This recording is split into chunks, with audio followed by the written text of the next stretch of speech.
मित्रों, आज हम आपके समक्ष दलगत राजनीति से ऊपर उठकर एक संवेदनशील विषय के ऊपर देश का ध्यान आकृष्ट करने के लिए उपस्थित हुए हैं। आज देश के एक प्रमुख अंग्रेजी समाचार पत्र में देश के वरिष्ठ सेवानिवृत्त आईपीएस अधिकारी ने एक आर्टिकल लिखा है जो उन्होंने वर्तमान समय में विश्व में सुरक्षा को लेकर हो रही गतिविधियों और भारत पर उसके पड़ने वाले प्रभाव की तरफ ध्यान आकृष्ट किया है। आप सभी को ज्ञात है कि 1-1.5 वर्ष पूर्व जापान के पूर्व प्रधानमंत्री शिंजो एबे जी की एक राजनीतिक कार्यक्रम में हत्या हुई। चंद दिन पूर्व अमेरिका में राष्ट्रपति पद के प्रत्याशी डोनाल्ड ट्रंप के ऊपर हत्या का अटेम्प्ट हुआ जिसमें वो बाल बाल बचे। उनका कहना है कि इस प्रकार की प्रवृत्तियां जो हिंसा और हत्या को उकसाती हैं, ये कहीं न कहीं उन बयानों से प्रेरित हो जाती हैं जहां राजनीतिक दल अपने तात्कालिक राजनीतिक स्वार्थ में, शॉर्ट टर्म पॉलिटिकल बेनिफिट के लिए हिंसा और हत्या के शब्दों का प्रयोग करना चाहते हैं। एक दुखद परंतु चिंताजनक बात यह है कि प्रधानमंत्री श्री नरेंद्र मोदी जी के विरुद्ध इस प्रकार के शब्दों का प्रयोग, और मैं साफ शब्दों में कहूंगा हिंसा के लिए उकसाने वाली भाषा निरंतर प्रयोग की जा रही है। अभी आपको ध्यान हो, कांग्रेस के नेता प्रतिपक्ष राहुल गांधी जी ने चुनाव प्रचार के दौरान पिछले वर्ष कई बार अपमानजनक शैली में मोदी जी के लिए मारना, डंडे मारना इत्यादि शब्दों का प्रयोग किया। यहां तक उन्होंने बोला कि अगर काफिले पे कुछ फेंका गया तो कुछ और फेंका जा सकता है, यानी फेंका जाना डर के समाप्त होने का प्रतीक है। इसका मतलब कि किसी भी नेता के काफिले के ऊपर कुछ भी होना चाहिए।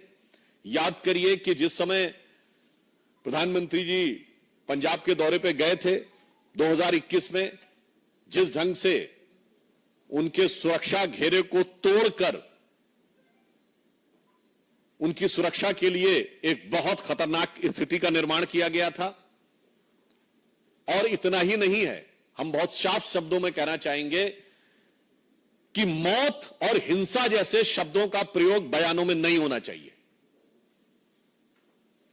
क्या यह सत्य नहीं है कि कांग्रेस के कई वरिष्ठ नेताओं ने मोदी जी के लिए इस प्रकार की मौत और उस प्रकार की मौत जैसे शब्दों का प्रयोग किया? छुटभैये नेता नहीं थे, कांग्रेस के पूर्व केंद्रीय मंत्री जैसे लोग थे। क्या कब्र खुदेगी, मर जा जैसे शब्दों का प्रयोग किया गया, सर फोड़ देंगे ऐसे शब्दों का प्रयोग किया गया। और यह बात सिर्फ आज की नहीं है, यह विगत लंबे समय से चली आ रही है। मोदी जी के लिए जिन लोगों ने बोटी बोटी काटने जैसे शब्दों का प्रयोग किया, वो दूसरी पार्टी से लाकर आज कांग्रेस पार्टी के सांसद बन चुके हैं। और मैं ये भी बात दुख के साथ और गंभीरता के साथ कहना चाहूंगा, किसी नेता के लिए मौत के शब्द का प्रयोग सबसे पहले 2007 में सोनिया गांधी जी ने मौत के सौदागर शब्द के रूप में किया था। हमने कभी जब आपातकाल में संविधान की हत्या हो गई थी तब भी कभी श्रीमती इंदिरा गांधी जी की मौत की कामना या मौत जैसे शब्द का प्रयोग नहीं किया था। और मैं यह भी बताना चाहता हूं कि यह राजनीति राष्ट्रीय सुरक्षा के खिलवाड़ के साथ बहुत लंबे समय से होती आ रही है। मैं आप सबका ध्यान यह भी आकृष्ट करना चाहूंगा कि जब कांग्रेस सत्ता में थी तो भारत के ही नहीं दुनिया की इन्वेस्टिगेटिव हिस्ट्री का एक विचित्र उदाहरण है इशरत जहां केस, जहां उस समय तत्कालीन सरकार की 2 एजेंसीज, इंटेलिजेंस ब्यूरो और सीबीआई, दोनों ने कहा कि इशरत जहां टेररिस्ट है। जैसे ही पता चला कि उसका निशाना तत्कालीन गुजरात के मुख्यमंत्री और आज के हमारे प्रधानमंत्री श्री नरेंद्र मोदी जी थे, अचानक सीबीआई ने अपना हलफनामा बदल दिया और कहा टेररिस्ट नहीं है, वो तो मासूम है। भारत के इतिहास में कभी without any reason U turn लेने का कोई उदाहरण नहीं मौजूद था। और आप सबको ध्यान होगा कि जब हमारी सरकार आई और इशरत जहां मामले की फाइल तलब की गई तो पता चला फाइल गायब, और संबंधित अधिकारियों के बयान है कि उन लोगों ने फाइल के ऊपर ऐसा कुछ नहीं लिखा था, केवल तत्कालीन गृह मंत्री ने, चिदंबरम साहब ने अपने आप वो नोट चेंज किया था। ये इंपॉर्टेंट नहीं है। उससे बड़ी बात यह है कि सीबीआई ने अपना स्टैंड चेंज कर दिया था, मगर आईबी ने स्टैंड चेंज नहीं किया था। यानी आईबी पहले भी मान रही थी कि इशरत जहां टेररिस्ट है और बाद में भी मान रही थी इशरत जहां टेररिस्ट है। सीबीआई पहले मान रही थी टेररिस्ट है, मगर बाद में कहने लगी नहीं है। अर्थात दुनिया के इतिहास का इकलौता उदाहरण जहां एक ही सरकार की दो एजेंसीज एक दूसरे के खिलाफ खड़ी हैं। एक एजेंसी कह रही है कि टेररिस्ट है अमुक व्यक्ति, एक करे नहीं। क्यों? चूंकि प्रधानमंत्री श्री नरेंद्र मोदी जी की हत्या के इरादे से जाते हुए किसी टेररिस्ट को बचाव देने के लिए, कवर फायर देने के लिए किस सीमा तक जाया जा सकता है, यह उसका दुखद उदाहरण है। आप सबको याद हो 24 अक्टूबर 2013 को पटना की रैली में सीरियल ब्लास्ट हुए। कांग्रेस की केंद्र में सरकार थी। मैं पूछना चाहता हूं क्या सुरक्षा व्यवस्था थी? नरेंद्र मोदी जी को Z+ सिक्योरिटी थी, और उसी सभा में हमारे तत्कालीन राष्ट्रीय अध्यक्ष और वर्तमान रक्षा मंत्री राजनाथ सिंह जी भी थे, उनके पास भी Z+ सिक्योरिटी थी सेंट्रल गवर्नमेंट की। दो नेता जिनके पास Z+ सिक्योरिटी हो सेंट्रल गवर्नमेंट की, और उसके लिए केंद्रीय सरकार ने क्या व्यवस्था की थी? इसलिए सुरक्षा और नेताओं की जान की कीमत पर राजनीति होनी चाहिए। इसके उलट हम बताते हैं, राहुल गांधी जी की यात्रा निकली, उनके पास भी Z+ सिक्योरिटी है। कश्मीर में आप सबने देखा कि कितने मधुर मनोभावों के साथ भैया और बहन बर्फ के गोलों के साथ खेल रहे थे उस संवेदनशील जगह पे। केंद्र सरकार ने व्यवस्था सुनिश्चित की। मणिपुर जैसी जगह पे जहां इतना संवेदनशील है, उनकी यात्रा निकली और पूरा रूट सैनिटाइज करना और सारी व्यवस्था सुनिश्चित की गई। इसलिए मैं कहना चाहता हूं कि भारत की राजनीति में राजनीति अपनी जगह है, नेताओं के साथ प्रतिस्पर्धा अपनी जगह है, मगर प्रधानमंत्री श्री नरेंद्र मोदी जी के विरुद्ध जो राहुल गांधी ने शब्द बोला था, संसद में याद दिलाना चाहता हूं, हिंसा हिंसा हिंसा,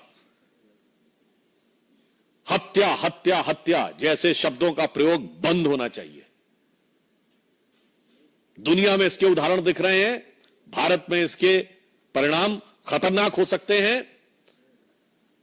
यदि आप लोकसभा में नेता प्रतिपक्ष बने हैं, वैसे तो आप सबने सुना होगा जीत का जश्न होता है, जीत का उत्साह, मगर यहां हार का उत्साह है। तो उस हार के उत्साह में मैं कहूंगा, उत्साह से उच्छृंखलता, उच्छृंखलता से उद्दंडता की तरफ मत जाइए, परिपक्वता का प्रदर्शन करिए। इसलिए मैं पुनः जहां से मैंने प्रारंभ किया था वहीं पे सभी राजनीतिक दलों से आग्रह करता हूं कि हिंसा और हत्या जैसे शब्दों का प्रयोग, किसी के प्रति आक्रमण, मारना, पीटना, कब्र खुदेगी जैसे शब्दों का प्रयोग बंद होना चाहिए। चूंकि याद रखना चाहिए कि लगेगी आग तो आएंगे घर सभी जद में, यहां पे सिर्फ हमारा मकान थोड़ी है। तो मैं सभी दलों से यह आग्रह करता हूं, विशेषकर कांग्रेस पार्टी से, कि प्रधानमंत्री श्री नरेंद्र मोदी जी के प्रति आपके मन में एक इंफीरियरिटी कॉम्प्लेक्स है, आप एहसास कमतरी से वाबस्ता हैं, माना, आपके मन में ईर्ष्या है, आपके मन में द्वेष है, आपके मन में कुंठा है, मगर उस कुंठा को हिंसा और मौत जैसे शब्दों तक ले जाने से बचिए। अन्यथा मैं एक पंक्ति के साथ समाप्त करना चाहता हूं, जो सभी नेताओं के लिए, जो मोदी जी के लिए नफरत रखना चाहते हैं, उन्हें ध्यान रखना चाहिए कि देश के सौहार्द वातावरण में कोई प्रोवोकिंग बात नहीं करनी चाहिए कि कागज का है लिबास चिरागों का शहर है, कागज का है लिबास चिरागों का शहर है, चलना संभल संभल के चूंकि तुम नशे में हो। तो यह हार के उत्साह के नशे से बाज आइए और समझदारी के साथ आचरण दिखाइए। धन्यवाद। I just, in the outset, I will tell you, we'll only take questions regarding this topic, taking the seriousness of the topic. So anybody has to ask anything.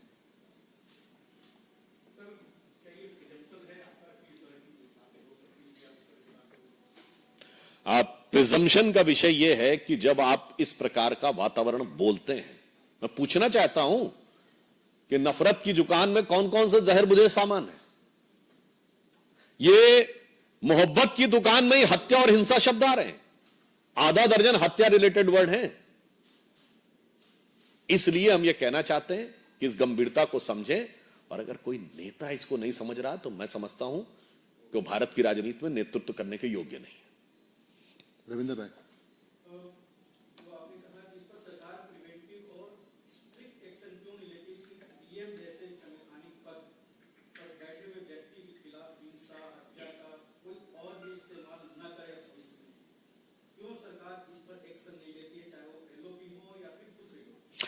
देखिए, किसी भी विषय के दो पक्ष होते हैं, एक होता कानूनी पक्ष और एक नैतिक पक्ष, लीगल और मॉरल।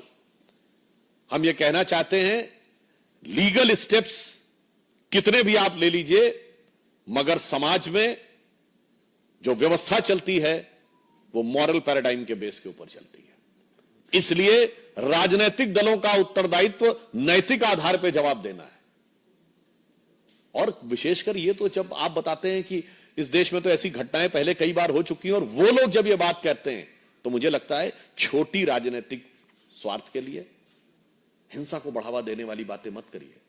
हमास के समर्थन में रैली से लेके और बयानबाजी से लेके मैं एक वाक्य में कहना चाहूंगा, अभी तक आप अलगाववादियों और आतंकवादियों का समर्थन करते हुए नजर आते थे, अब अलगाववादियों और आतंकवादियों की भाषा प्रयोग करते नजर आ रहे हैं। तो बस आप समझ सकते हैं कि अगर कोई अलगाववादियों और आतंकवादियों की भाषा प्रयोग करने लगेगा तो देश के लिए कितना चुनौतीपूर्ण और खतरनाक है, इसके लिए हम आगाह करना चाहते हैं। सुधांशु जी, समाजवादी पार्टी के मुखिया और पूर्व मुख्यमंत्री अखिलेश यादव ने एक मानसून ऑफर दिया है और उन्होंने कहा कि 100 लाओ और सरकार बनाओ। जो यूपी में बीजेपी में चल रहा है उसको ध्यान में रखते हुए ऐसा ऑफर देते हैं, यानी कि जिसके लिए मैंने ट्वीट किया है वो लोग समझ रहे हैं किसके लिए किया है। वैसे हमारा विषय इस समय इसी विषय पे, फिर भी मैं आपको उत्तर दे देता हूं। मैं उनसे कहना चाहूंगा 100 लाओ नहीं, पहले अपना मूलधन बचाओ। जिस वोट बैंक के चक्कर में दो लड़के साथ आए थे, अब एक लड़का बड़का हो गया है, वो लोकसभा में नेता प्रतिपक्ष हो गया है। अपना वोट बैंक बचाओ, बाद में आकर यहां ज्ञान बखारो। Thank you.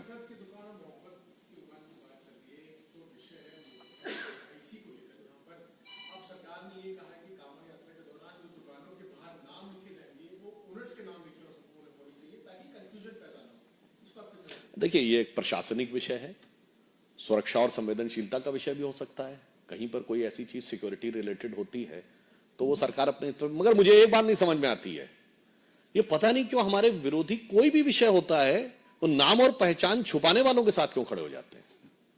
विषय कोई भी हो, मतलब वो आसाम से लेके केरल तक हो, वो विषय सुरक्षा से लेके केरल हाईकोर्ट के द्वारा यूज किए गए और वीएस अच्युतानंदन के द्वारा यूज किए गए लव जिहाद का हो, मगर पहचान छुपाने वालों के लिए इतने अरमान दिल में क्यों छुपे रहते हैं? Thank you.